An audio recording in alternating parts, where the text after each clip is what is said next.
ప్రకాశం జిల్లా ఎర్రగొండపాలెం టీడీపీ కూటమిలో జోష్ కొనసాగుతుంది. వైసీపీ నుండి ఆ పార్టీ నాయకులు, కార్యకర్తలు పెద్ద ఎత్తున టీడీపీ కూటమి అభ్యర్థి ఎరిక్షన్ బాబు సమక్షంలో సైకిల్ ఎక్కుతున్నారు. టీడీపీ కూటమి అభ్యర్థి ఎరిక్షన్ బాబు కూడా నియోజకవర్గంలో ఎన్నికల ప్రచారంలో విస్తృతంగా పాల్గొంటున్నారు.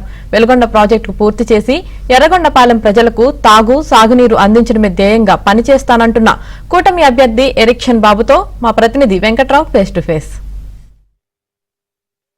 ప్రకాశం జిల్లాలో అత్యంత వెనుకబడిన ప్రాంతం ఎర్రగొండపాలెం నియోజకవర్గం. ఎర్రగొండపాలెం నియోజకవర్గం అభివృద్ధి ధ్యేయంగా టీడీపీ కూటమి అభ్యర్థి ఎరిక్షన్ బాబు ఎన్నికల ప్రచారాన్ని నిర్వహిస్తున్నారు. దీనికి సంబంధించి ఎన్నికల ప్రచారం ఎలా జరుగుతుందో మాట్లాడేందుకు మనతో పాటు టీడీపీ కూటమి అభ్యర్థి ఎరిక్షన్ బాబు ఉన్నారు.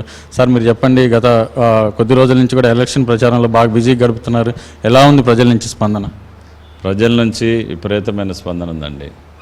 కారణం ఏంటంటే ఈ నియోజకవర్గము 2009లో ఏర్పడింది. ఒకసారి కాంగ్రెస్ గెలిచింది, 2 సార్లు వైసీపీ గెలిచింది. పూర్తిగా అభివృద్ధికి దూరంగా ఆమడ దూరంలో ఉండేటటువంటి ప్రాంతం ఇది.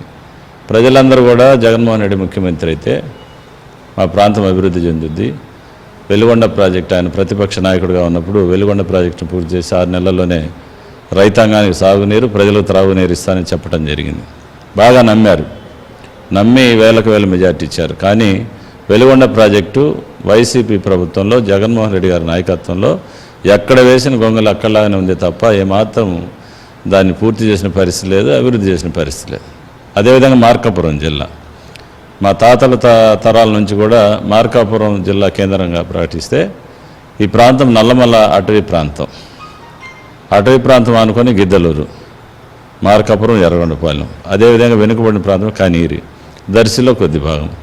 మేమందరం కలిసి మార్కాపురం కేంద్రంగా జిల్లా కావాలని ఎప్పటి నుంచో పూర్వీకులు అనుకుంటున్నారు. జగన్మోహన్ రెడ్డి అయితే కానీ చేస్తామని కొంతమంది ఆ రకం కూడా ఆయన మెజార్టీ ఇవ్వడం జరిగింది. ఇక్కడ మంత్రి ఆదిమూలపు సురేష్ 5 సంవత్సరాలు కూడా పూర్తిగా మంత్రిగా పనిచేశారు. జగన్కి అత్యంత సన్నిహితుడిగా ఆయన పేరుంది. కడప జిల్లాకు కూడా ఆయన ఇన్ఛార్జిగా పనిచేశారు. అటువంటి నియోజకవర్గంలో ఇలాంటి పరిస్థితి ఎందుకు వచ్చిందంటారు? అంటే ఆయన ప్రతిపక్ష పార్టీ లీడర్లు వచ్చినప్పుడు చొక్కా చించుకొని కూడా సవాల్ వీసిన పరిస్థితి కనిపించింది. అటువంటిది అభివృద్ధిలో చూపించలేకపోయాడు అంటారా? అంటే ఒక ఎర్రగొండపాలెమే కాదు, రాష్ట్రంలో అన్ని చోట్ల జగన్మోహన్ రెడ్డి దగ్గర పోయి అడిగేటటువంటి ధైర్యం ఉన్నటువంటి ఎమ్మెల్యే లేరు, మంత్రులు లేరండి. ఉదాహరణకి ఇదే వెలుగొండ ప్రాజెక్ట్ అనేది మంత్రిగా ఆయన ఉన్నప్పుడు ప్రయత్నం చేయాలి. కనీసం తెలుగుదేశం పార్టీ అధికారంలో ఖర్చు పెట్టిన దాంట్లో సగం కూడా పెట్టలేనటువంటి పరిస్థితి. దగ్గర వేలాది మంది బ్రతుకు తెరువు కోసం ఇక్కడ పని లేక పొట్ట చేత్తో పట్టుకొని కూటి కోసం ఇతర రాష్ట్రాల జిల్లాలకు వలసపోయేటటువంటి పరిస్థితి. ఆ వలసలన్నీ ఆపాలంటే కంపెనీలు వస్తే ఒక 10-20 వేల మందికి ఉపాధి కలుగుతుంది. ఖచ్చితంగా నా మీద పూర్తి విశ్వాసం, నమ్మకం ఉంది. నాకంటే కూడా చంద్రబాబు నాయుడు గారికి ఎరిక్షన్ బాబు అత్యంత విశ్వాసమైనటువంటి మనిషి కాబట్టే మరి ఆయన టికెట్ కూడా సంవత్సరం ముందు అనౌన్స్ చేయటం జరిగింది అనేది ఒక విశ్వాసం.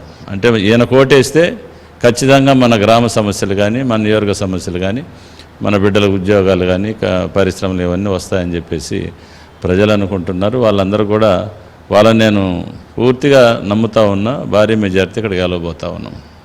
దీంతో పాటు ఎర్రగొండపాలెం నియోజకవర్గానికి పరిశ్రమలు తీసుకొచ్చి స్థానికంగా ఉపాధి అవకాశాలు మెరుగుపరుస్తామని చెప్పని టీడీపీ కూటమి అభ్యర్థి ఎరిక్షన్ బాబు చెప్తున్నారు. కెమెరా పర్సన్ మనోజ్ కుమార్తో వెంకట్రావు, ABN ఆంధ్రజ్యోతి.